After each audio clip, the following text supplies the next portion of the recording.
What's up, everybody? This is Connor Williams with the Los Angeles Rams running back, and I'm tuned in with the Fantasy Football Council. Welcome to the show, guys. Happy weekend. This is probably going to be the most important video you're going to watch the entire offseason as we head towards the NFL season and fantasy football being back. Guys, this is the number one fantasy football draft strategy. Actually, it's not. This is the truth here because there is no number one fantasy football draft strategy. They're all lying to you. So that's why you got to listen to this video. This is very important. It's a must listen. So turn the bell on, smash the thumbs up to get this message to everybody but your league mates. You don't want them to hear this, but help the algorithm for myself because I want to get this to the masses because they're being deceived, okay? So number one fantasy football draft strategy. How about the truth? I'm ready to dive into it right here, right now. If you're new to the channel, smash it, tap it, slap it, hit the thumbs up, grab the 16-round draft solution because that's going to help you. Guys, sleepers, breakouts, auto plays, drafts each round, and the actual way to win your leagues is 16 rounds. So, guys, make sure you guys grab the 16-round draft solution and a ticket to the summit. We got Tajay Spears, Kyrie Williams, Trey Benson, Pat Frymuth. It's going to be an amazing virtual summit from your home. Grab the combo below, okay, guys? Very, very important. Hopefully you guys are having an outstanding Sunday. I'm here in the backyard here. Hope you're having a good weekend. Watched some MMA yesterday. Edwards didn't show up at the fight. It was crazy. Anyway, that's a whole other topic if we're talking mixed martial arts. It's been a crazy weekend. But again, outdoor elements, got the sun coming in, rising here. It's good. It's an amazing day. So hopefully you guys are having an amazing Sunday. And I want to talk some fantasy football because it is back. I will be releasing an episode on Tajay Spears this week. Rashid Shaheed, I'm going to be recording with him today. Got so much on the go, guys. And if you haven't listened to the Kyron Williams episode, go back and watch the top 10 running back episode with Kyron Williams a couple episodes ago. Okay? So let's talk about running backs, wide receivers, quarterbacks, the whole strategy here because I hear a lot of garbage out there. That's why I wanted to create this video today because there's a lot of BS out there. Straight up. These guys are lying to you. They're like, this is the number one fantasy football draft strategy. And then I watch like 30 seconds of it and it's all BS. They're like, okay, the first 3 rounds, you got to go wide receiver. And then the next round, you got to go tight end. Then you got to go quarterback. And then you got to go hero RB or whatever, or zero RB. And make sure that David Montgomery's your RB1 or go Raheem Mostert as your number 1 or J.K. Dobbins is going to bounce back. BS, okay? A ton of garbage out there, all right? There is no number one draft strategy, right?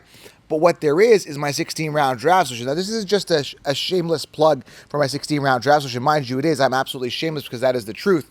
But if you get 60 rounds, you'll understand it. But let me give you some practical principles here. They're going to help you guys with your draft where you're not following a specific zero RB, robust RB, wide receiver. And by the way, I still think you should go a little robust heavy on the top of the draft anyway this year. But nobody here is going to save you. So here's some practical tips that are actually going to help you guys win your leagues, okay? Tip number 1. This is very, very important. You want to aim high on the depth chart. I talk about this in a ton of videos, but I don't see a lot of people implementing this, and the consensus, the Consensus, and the consensus BS rankings are not doing this, okay? I'll give you a quick example here, okay? Last year, everyone told you to draft T. Higgins round 2. Why would I get a T. Higgins in round 2 when I know he's a wide receiver 2 on his team? Just don't do it, guys. Start thinking logically. Well, some people say, well, even guys like Devontae Smith, Waddle, and Higgins put up points. Yeah, but there's so much more upside with guys like Keon Coleman or Ladd McConkey you can get later. Those are just 2 examples where you don't have to spend that pick, right? You got to aim high on the depth chart. I cannot express to you how important this is when you are doing a draft. You want the volume getters, you want the workhorses, you want the volume and distribution going to your players. So whoever's on my roster is going to be the one. So if I have a wide receiver 3, I'd rather take a risk on a guy that is, a rookie, for example, that's going to be the 1 as my wide receiver 3 instead of getting, my wide receiver 1 like a Nico Collins, who we don't even know if he's going to be the wide receiver 1. Okay, so this is such an important thing to implement in your strategy that you want to be aiming high on the depth chart, okay? Tip number 2, you don't want to follow the consensus rankings. If you did, last year you would lose because Eckler was a 2nd overall pick. I told you to avoid him. I'm going to keep using these examples because they're prime and they stick out, right? Sam Laporta was ranked 21st amongst tight ends. Crazy talk. Tank Dell and Nico Collins weren't even mentioned. I remember getting Tank Dell 16th in my draft. He was a bench stash. Same with Nico Collins. Okay, there's certain offenses that are being completely slept on right now. Example: Carolina Panthers. Deontay Johnson's a major value. Xavier Legette is a major value. I can't believe Keon Coleman I can get in round 7, 8. His ADP is rising. So there's so many good quarterbacks throwing to wide receivers, and those offenses are being slept on. So I'm telling you guys, you got to be sharp. You got to be thinking outside the box. You don't want to invest early draft capital on uncertainty. Okay, this is very, very, very important. And consensus rankings, going back to my point here, will not help you. If you listen to rankings, you're not going to succeed. Again, last year, Austin Eckler, 2nd overall. Tony Pollard, 8th overall, 1st round. T. Higgins, round 2. End of round 2. I remember this clear as day. I don't forget. Now, the mainstream consensus, they're not going to be held accountable. They're just going to forget about it. They're going to forget they told you J.K. Dobbins round 4 last year. They're going to forget that they told you Dalvin Cook round 5 last year. This was a consensus across the board. You watch every other podcaster.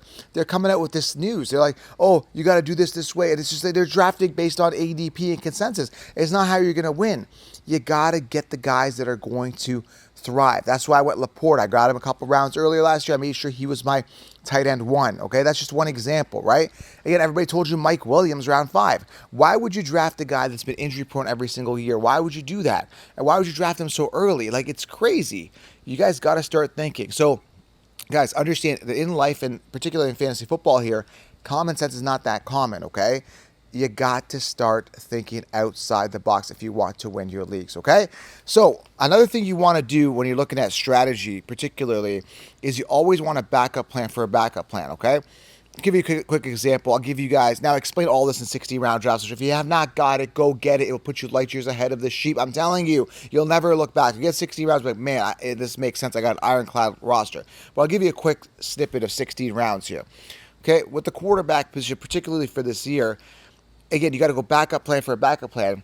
I'm okay with drafting a quarterback in the early rounds 2, 3, and 4. Why am I doing that? Going back to my other point here, because so many people are going to be wasting draft picks on Nico Collins, on Keenan Allen's, on guys that, DK Metcalf, that are in three-headed monster trio situations where there's uncertainty on who the wide receiver 1 is.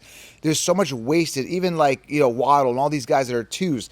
A lot of people are going to be wasting precious draft capital in the early rounds on uncertainty while you're loading up, aiming high on the depth chart, and getting those workhorses and those target volume getters in those early rounds. So going back to the quarterback talk, I'm okay with getting a Josh Allen or a CJ Stroud or someone like that in the early rounds, let's say rounds 2 to 5, and now I've anchored my team with an ace quarterback. And going back to what I just said, I have a backup plan for a backup plan, belt and suspenders. I'm okay with having either a Herbert or a Goff. Jane Daniels coming off a little bit earlier, but having like a Kirk Cousins or someone, or an Aaron Rodgers or someone, like a Will Levis. I gave you a bunch of sleepers there that I want to get as my backup. So in a 1 quarterback league, always have 2 quarterbacks. In a 2 quarterback league, always have 3 quarterbacks, okay? Very, very simple. I always have a backup plan for a backup plan. By the way, super flex, you always want to make sure you have 3 starting quarterbacks. I know a lot of leagues are doing super flex. Don't wait to get a question mark guy like Aiden O'Connell or Gardner Minshew, or guys that may or may not start, okay? You want to make sure you have 3 starting quarterbacks in a super flex league, okay? You're always getting insurance. So going back to fantasy football draft strategy, 0 RB, robust RB. This is why I like going robust RB, okay? Or getting running backs a little top heavy on early, because it gets really scarce. Now, that being said, there's a ton of value at running backs. Guys like Zamir White, guys like Jonathan Brooks, guys like Trey Benson, guys that will emerge, but they're just not clear-cut workhorse certainty starters, if that makes sense. Now, I think Zamir White's going to have a great year if you're talking running back sleeper here, but we don't know 100% for sure. Like, he could be either a Dameon Pierce or he could be a CMC next year. We don't know 100%. Mind you, he's a round 5 value and a steal, and he's got tons of upside, and I believe he'll finish top 10.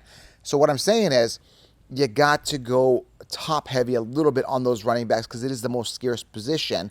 And again, backup plan for a backup plan, have a ton of depth at every position, including running back. And you can't really do that if you wait on running back. But here's the thing.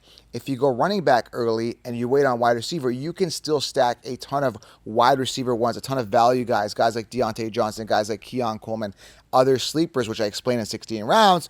You can still load up and get a ton of wide receiver ones. Now, typically leagues start around 2 wide receivers, so you'll have 2 viable wide receivers. but you'll have a question mark at the running back position. If you wait on running back, you will fill those running back positions if you have 2 running back positions, but it'll still be a little bit shaky and dicey, okay? You know what I'm saying? So you want to make sure you have a backup plan for a backup plan, and I like going top heavy on the running backs, okay? Other strategies here, guys, again, if you have defenses, you want to make sure that you have a top 10 defense. I always like to have one.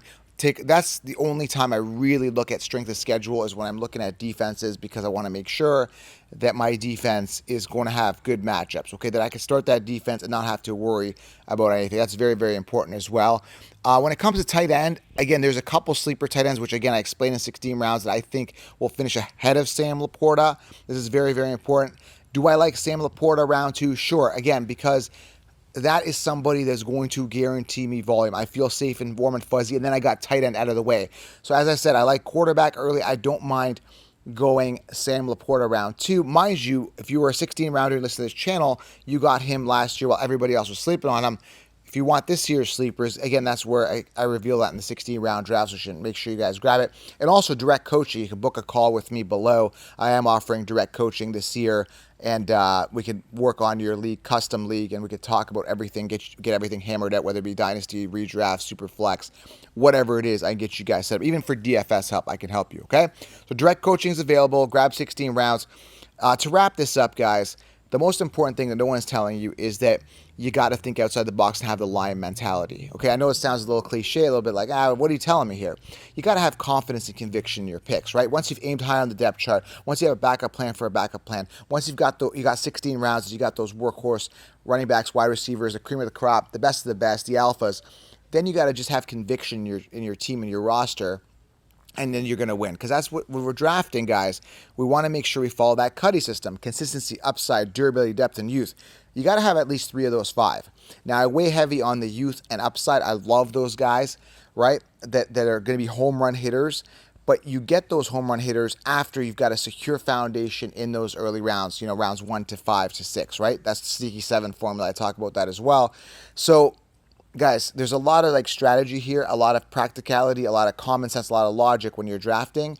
Again, you want to make sure that you're just not drafting on ADP. You're not just following 0 RB, hero RB, robust RB, all wide receiver. All these strategies are just BS. People are just trying to get you to click and all that stuff. You got to use logic. You got to use common sense, and you got to think outside the box and have conviction in your picks. All right. There you have it, guys. Big episodes coming to you guys this week. Daily, actually. Got Trey Benson coming on the show. Already on the show. Kyron Williams on the show. Go back and check those. We got Tajay Spears coming on the show.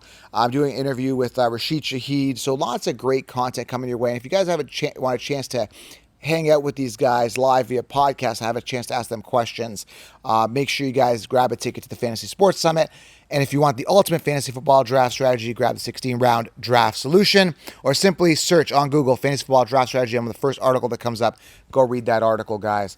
Lots of great tips there as well. All right, smash it, tap it, slap it, subscribe, hit the thumbs up. I appreciate you guys. Comment below. Let me know what you guys think of this common sense and logic, because nobody else is speaking it. Nobody else cares about your fantasy team except for me and you. Subscribe, guys. And I'm sharing my passion with you guys here at Fantasy Football. If you guys enjoy fantasy, I'll see you guys here daily. Turn on that bell. We'll talk soon. Have a great weekend. Enjoy some sunshine.